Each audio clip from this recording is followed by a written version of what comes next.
Alright, in this video we're going over the transform tools real quick. So I'm going to show you here in the edit menu, you have your transform submenu, which has scale, rotate, skew, distort, perspective, and warp. We also have free transform, which is a combination of scale, rotation, and perspective, and skew. But we're going to work on an individual basis, and we're going to go over each one real quick.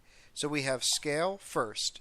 And if you remember from the face swap video, they give you these transformation handles, one at each vertex. Okay, you can pull from the middle sections, and this will allow you to just do vertical scale or horizontal scale as such. Or you can pull from the corners, and you can do both at the same time. Be aware that if you're not holding down the shift key though, you will have irregular proportions when you're pulling, so you got to be careful. Okay, and that is how your scale tool works. Now we're going to change to the rotate tool. The rotate tool, if you come to the outside here of these handles, will allow me to rotate the picture. If you hold down the shift key, it will go at 15-degree increments, not unlike actually turning the hands on a clock. Okay, so you can spin it however you need with the rotate tool. And if you haven't noticed, centered almost perfectly here on his crotch, there is the center mass tool, as I like to call it, or the center point tool. I can move this, and if I move this with the rotate tool, I can now rotate around that point in a different location. This is necessary sometimes when you're working in pictures where you don't need to spin it on the center point.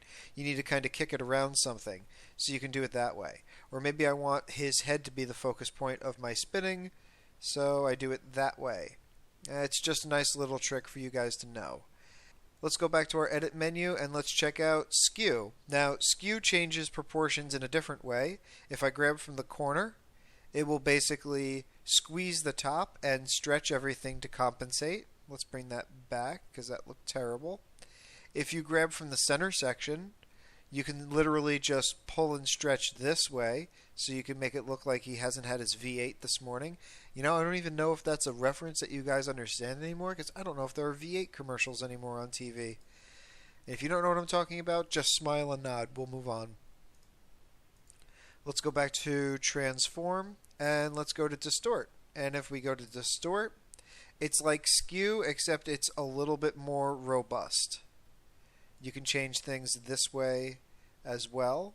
It works a lot like skew, except it seems to be working in more than one dimension, and it's stretching things in different ways. Unlike skew, if I were to shrink this side, it seems to compensate on the opposite side. And if we go lastly to we're not going to mess with warp. We're going to go transform perspective. And this one allows us to simply change the perspective by making him look like he's closer or further away. These are your basic transform tools. Most of the time you're going to be using scale and you're going to be using rotate. If you end up getting a little bit fancier, feel free to play with warp. The other thing that you definitely need to know from here is that you can rotate 180 degrees if you need to. Just a quick command, rotate him 180 degrees. Or you can flip him. This is basically mirroring. Do I want to flip him on the horizontal? So instead of looking left, he'll look right. Or we can come here and we can flip him vertically. And instead of him being right side up, now he's upside down. These will be extremely useful when you're doing your face swap, because sometimes you need to flip a face looking in the other direction. Alright, we'll undo that. And lastly, I'm going to come over here to the crop tool and just show you how the crop tool works.